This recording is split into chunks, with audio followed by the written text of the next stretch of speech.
can I know God exists? How can I know that God exists? God really exists?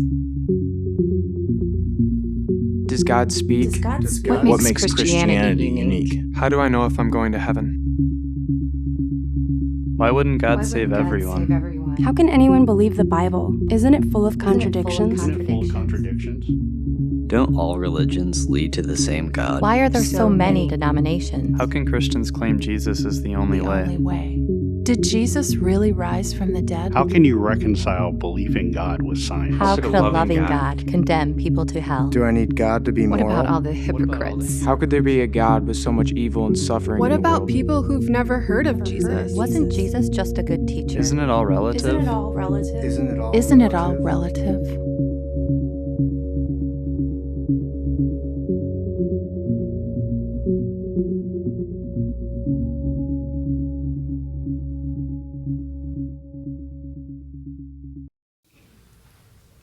Well, good morning. How are you guys doing? It's full in here. This is nice. I love this. Thank you all for coming this morning. My name is Megan Johnson, and I am one of the teaching pastors here at Real Life. And I want to make sure I welcome our online viewers. We have people that are tuning in from all over the place this morning. So welcome, as well as Brewster. They're meeting up in the Brewster Middle School. So it's not just us. We have other people that are tuning in this morning as well.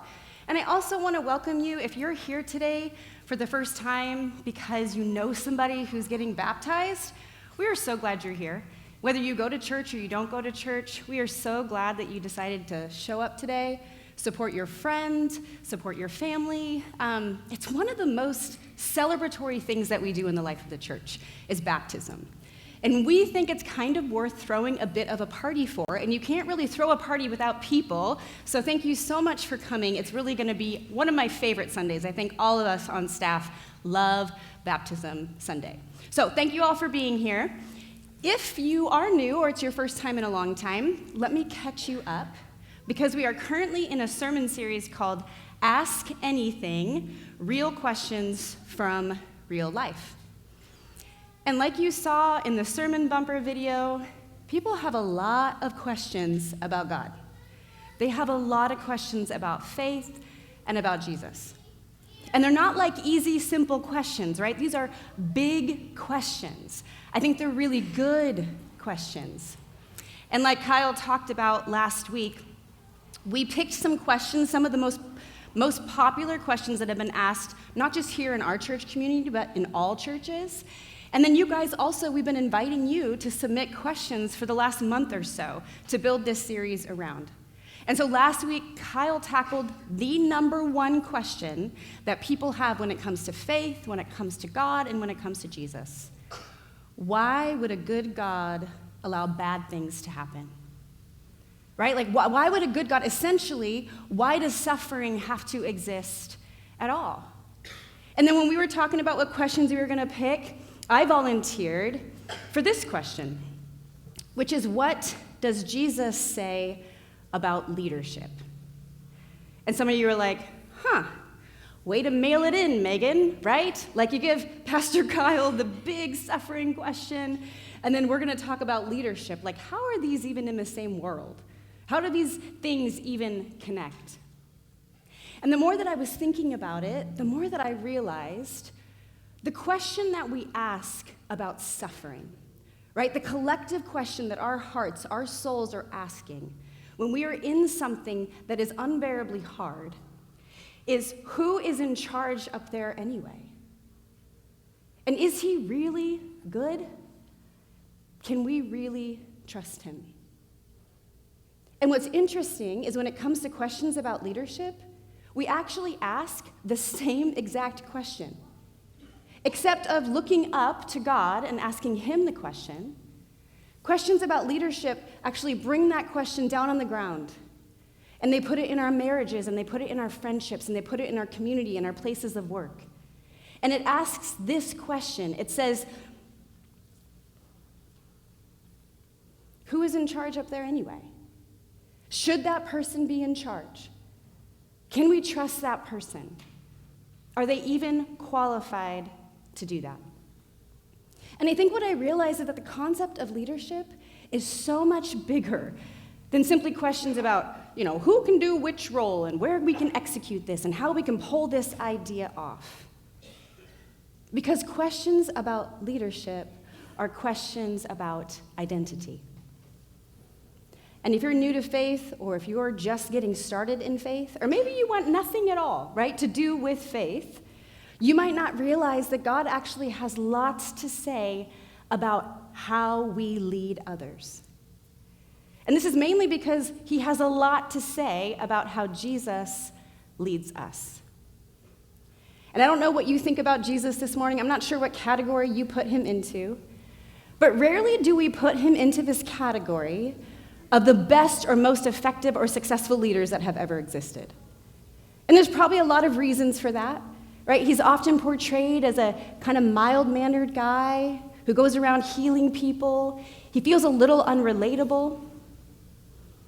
But I wonder if it's really because Jesus leads so different than what we are used to.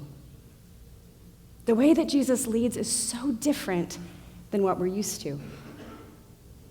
And whether this is a conversation you're like, whoa, sign me up, or not, the truth about leadership is that these kinds of conversations, leadership conversations, they're happening all the time in your life.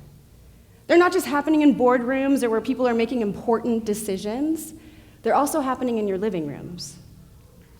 It's not just happening in locker rooms with really great football teams or sports or athletes, right? It's also happening right in your marriages. It's happening in your relationships. We often talk about how power struggles are like, oh yeah, those are just on Wall Street, right? That's just in politics. But whatever street you live on, power struggles are happening there too. Has anybody ever babysat a kid? And at some point you're like leaning in, you're like, we're gonna save dessert, till after dinner or whatever that looks like. And you get to this point when you're babysitting them and they kind of put their hands on their hips and they're like, you're not the boss of me, right? Does anybody have that experience? Right, is it just me? Am I that bad of a babysitter? Like every person that I've ever babysat is like, you're not the boss of me. I'm like, woo, I must be bossy. Right? That seems like a common experience for people who babysit. It's been a long time since I babysit. I got 3 kids, but sometimes this happens in my own home. And as I was thinking about that, I really think that no matter our age, right, no matter our place or our journey of faith, if we're male or if we're female, if we're a teacher or a student, right, it doesn't really matter where you're at in your place of life. Every single one of us, we tend to resist the fact that we are biologically designed to follow. It is actually inherent to our design as a human being. Now, let me clarify. This is not some kind of pastor person on a stage telling you, you have to do what I say, right? Not at all. It's actually quite far from that. What I'm talking about is a scientific reality that is actually rooted in the fact that we are neurologically wired to do what we see other people doing. It's how the brain works. And this is because of something called mirror neurons. Look how cute he is. Anybody know about mirror neurons? Any budding brain scientists in here?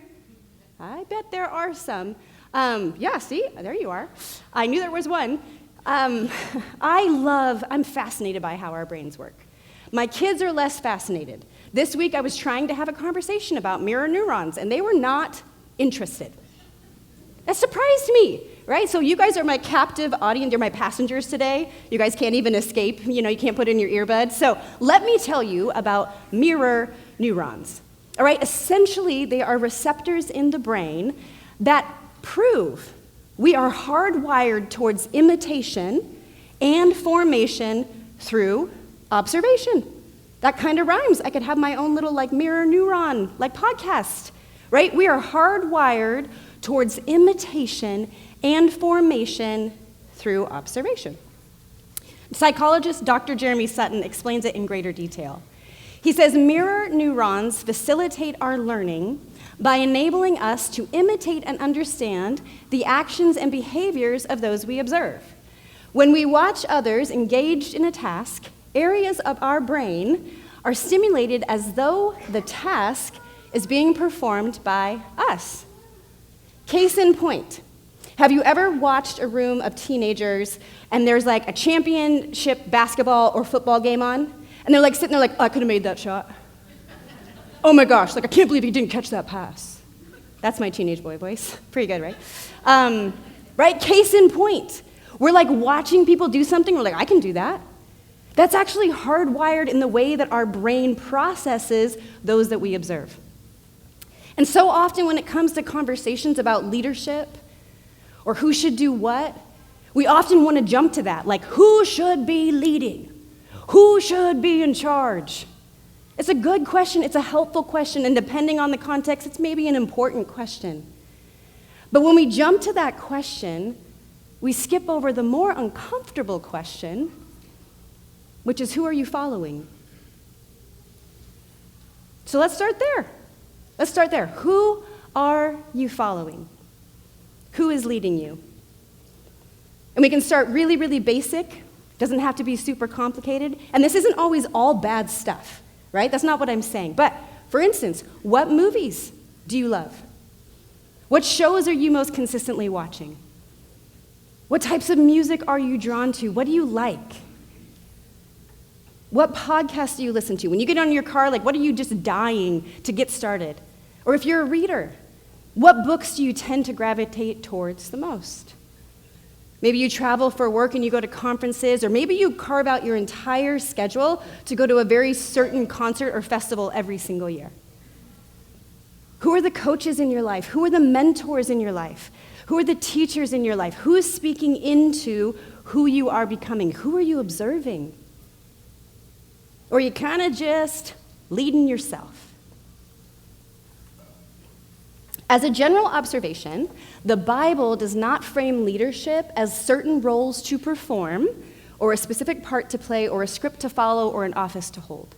Now, of course, there are exceptions to that. There's some temple theology roles, the wartime, there's things in New Covenant theology. There's things that they say, for sure. But generally, the Bible uses specific identity words more often than activity words. For example, here are a few specific identity words that describe who we are becoming according to the Gospels and the New Testament letters. Here are the words: sheep, child, friend, body. Do these seem like leadership words to you? Like when you look at these, or you're like, oh yeah, I see that. That's who I want to lead.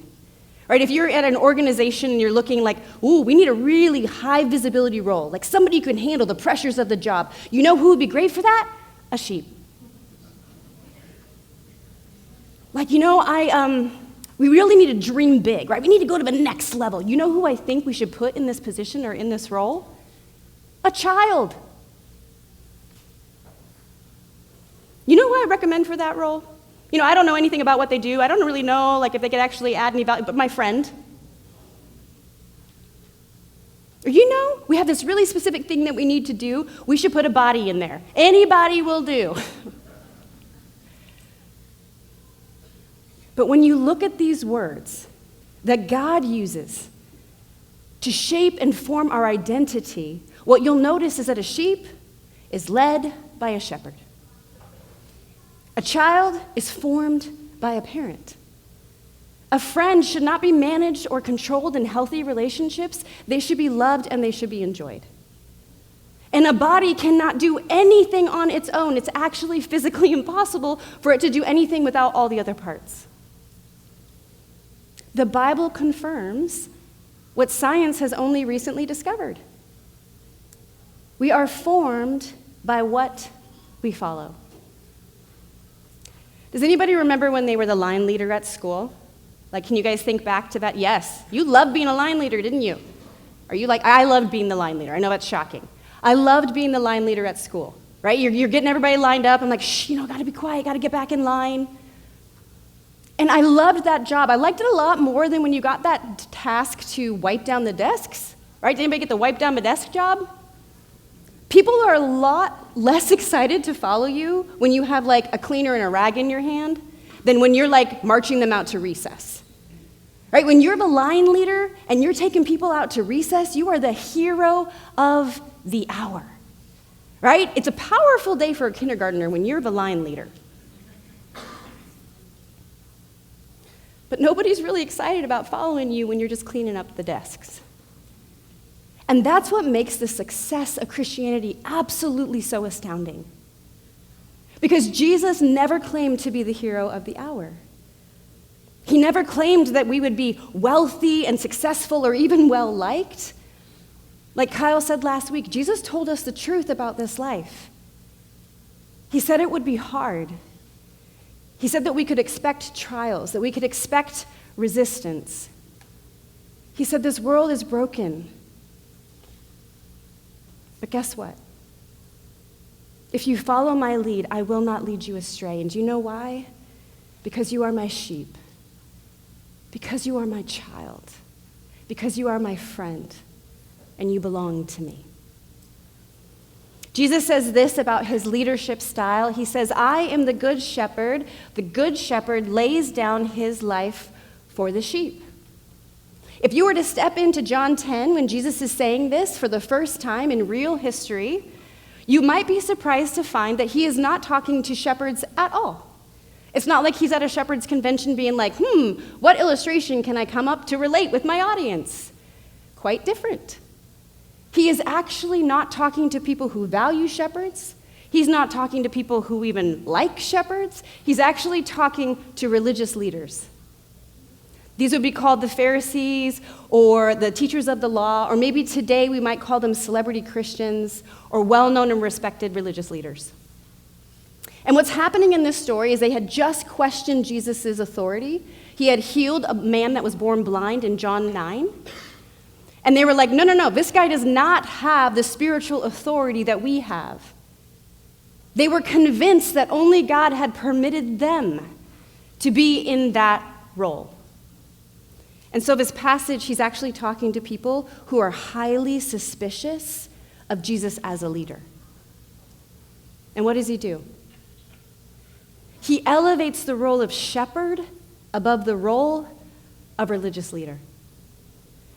He is standing in front of some of the most powerful, well-known religious leaders of his day, and he's basically saying, you are not the good leaders that you think you are. I am.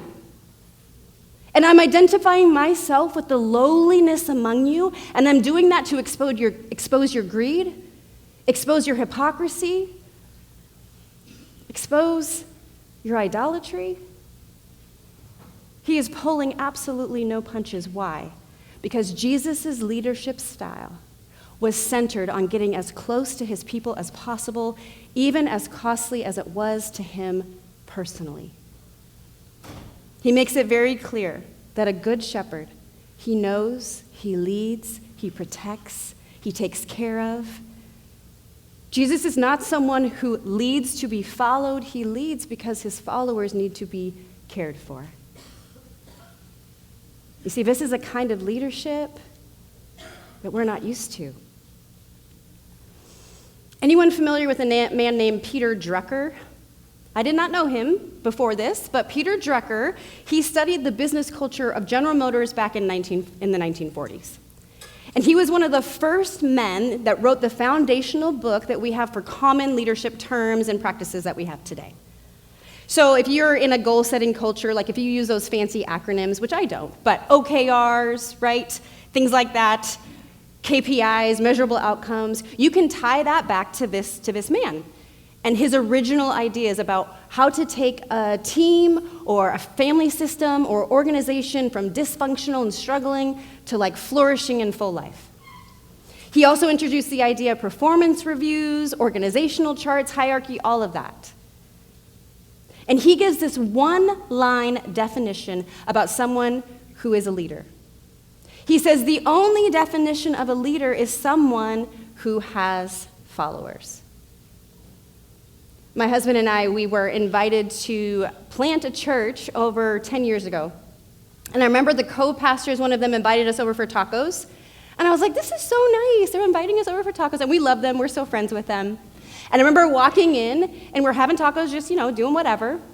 And we sit down, and all of a sudden, he kind of does the pastor lean when they're about to ask you to do something at the church. And he leans over and he's like, "You guys know that you're leaders, right?"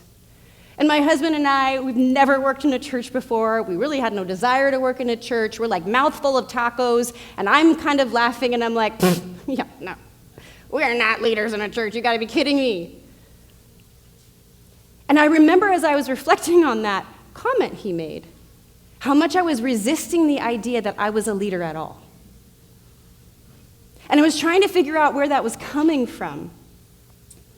And to be totally honest, for me at that time in my life, I did not want followers. I did not want the responsibility of being somebody worth following.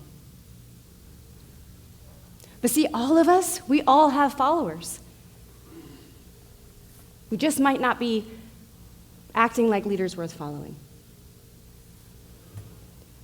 Let's take some basic inventory. Let me prove it to you. Who follows you on a daily basis? Well, if you're a parent, guess what? Your kids are following you. They just are. You know that saying, like, do as I say, not as I do? Kind of falls apart. They are following you. They are observing what you do. They want to imitate you. They want to become like you. If you're a teacher, your students, you set the tone for the room. They are following your lead. If you're an employer, same thing. Right? What's your culture like? If you're an employee, other employees are looking to you. How are you handling the pressures of the job? Husband or wife. Believe it or not, couples are constantly looking at other couples, and they're taking note of how I can speak about my husband, how I can speak about my wife, how I can behave. And the middle schoolers and high schoolers, I know the young kids are annoying, your little siblings, right? The ones that are just like, oh, they're obnoxious. They look up to you. They are following you. See, Jesus never shied away from leading. And in fact, he actually went looking for followers. You'll find that he started with 12 guys, which no other rabbi wanted. And do you know how many people call themselves Jesus followers today? The stat's a little old, but it's in the ballpark. Today, over 2.5 million people around the world would say that they are followers of Jesus. If you apply Drucker's logic to this number, right, Jesus is one of the most effective leaders of all time. But here's the difference between the two perspectives. In our world, leadership is proven by gaining followers. In Jesus' world, leadership begins by becoming one. Larry Osborne, he wrote a book, and he kind of sums up this idea this way. He says, it's not so much about the task of leadership as it is about the heart of leadership.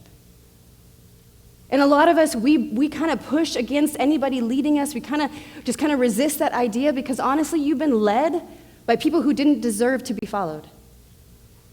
Their heart was not in the right place. I'm going to try to walk. We'll see what happens.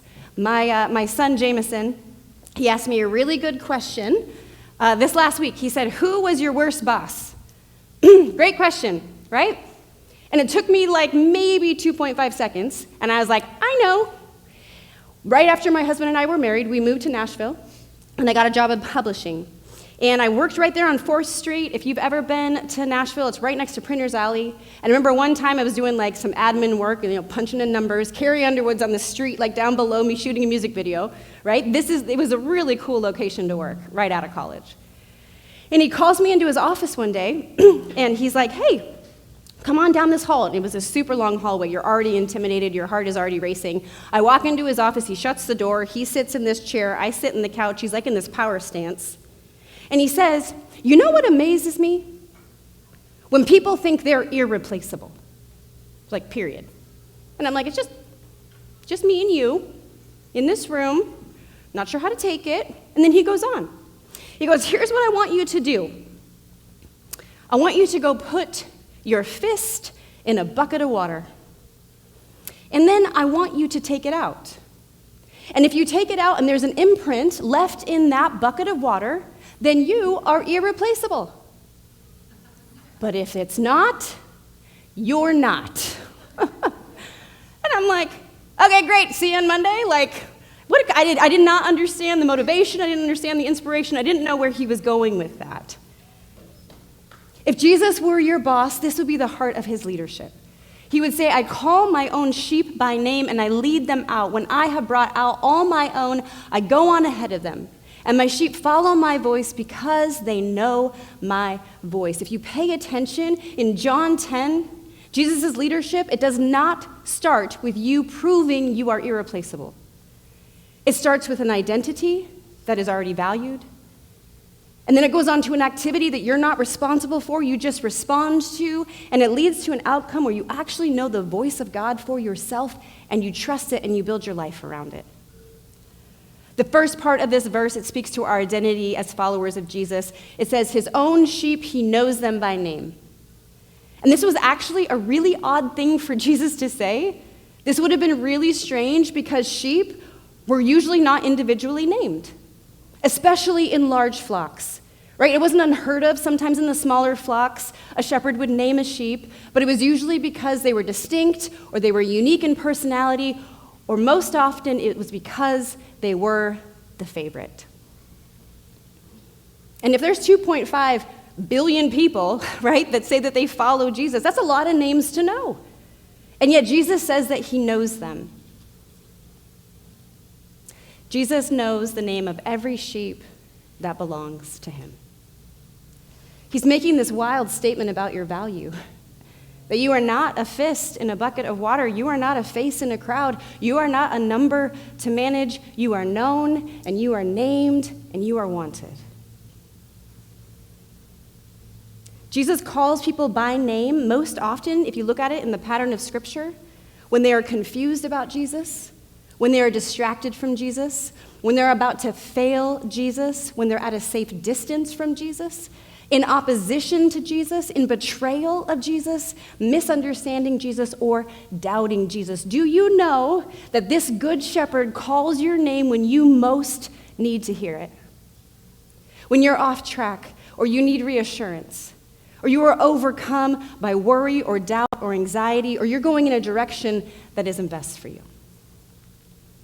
You see, Jesus doesn't wait for those who belong to him to come and find him. He goes after them. And we see this in the second part of John 10, which focuses on the activity of Jesus' leadership. It says, when he has brought out his own, he goes on ahead of him. The phrase brought out in Greek literally means decisive and certain. It's also used in the Exodus, if you're familiar with the Bible, when God brings out the slaves from Egypt. It's the same word. It's also the same phrasing in Psalm 23, the famous shepherd psalm, right? Leads them beside still waters. It's this decisive and certain outcome. Jesus brings us out of slavery to our own ideas, our own addictions, our own egos, and he leads us into rest.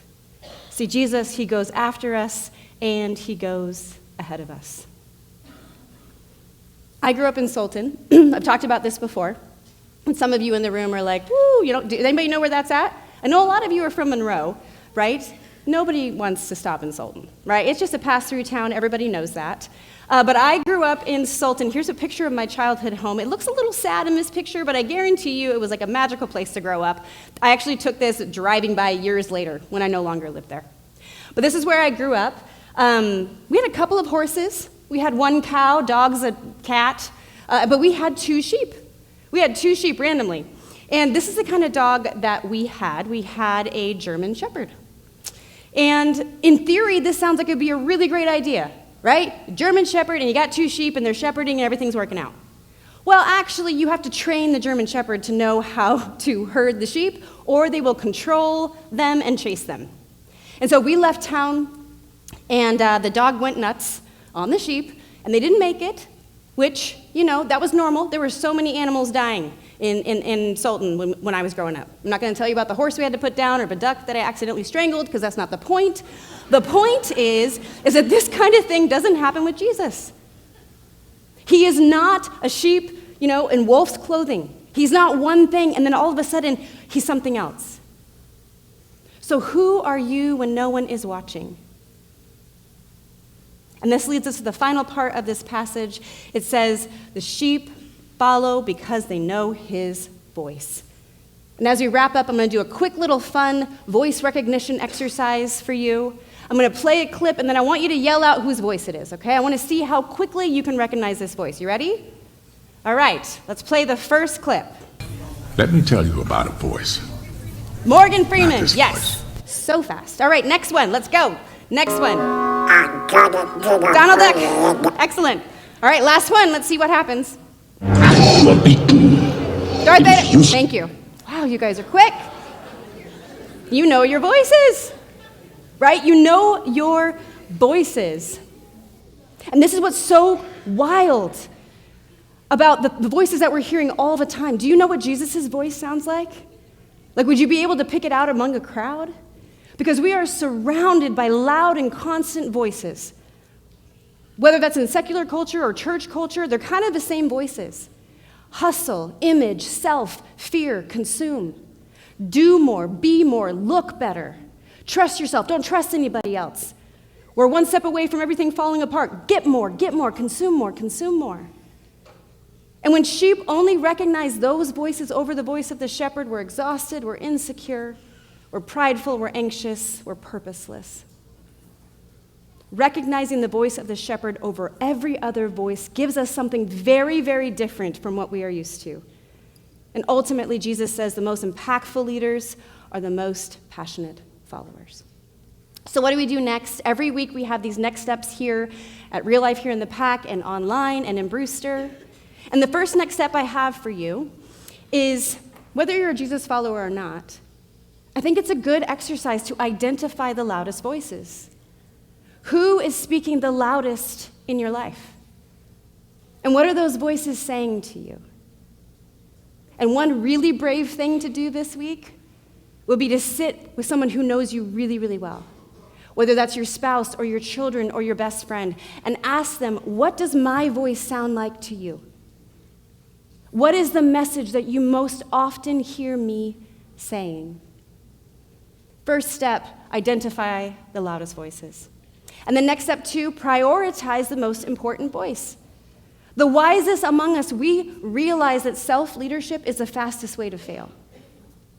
In the Bible, God's voice is described as multidimensional. Sometimes it's roaring thunder, sometimes it's rushing waters, sometimes it's silence, sometimes it's a gentle whisper. God doesn't always say the same thing all the time. He says the exact thing you need to hear at just the right time. So prioritize his voice. Learn to listen to it in Scripture. Turn off your phone. Get quiet. See if you could pick it out for yourself. And then next step 3, if you don't know Jesus but you want to, I invite you to follow the shepherd's voice. Everybody who is about to get baptized in a few moments, they have heard God call their name and they've responded.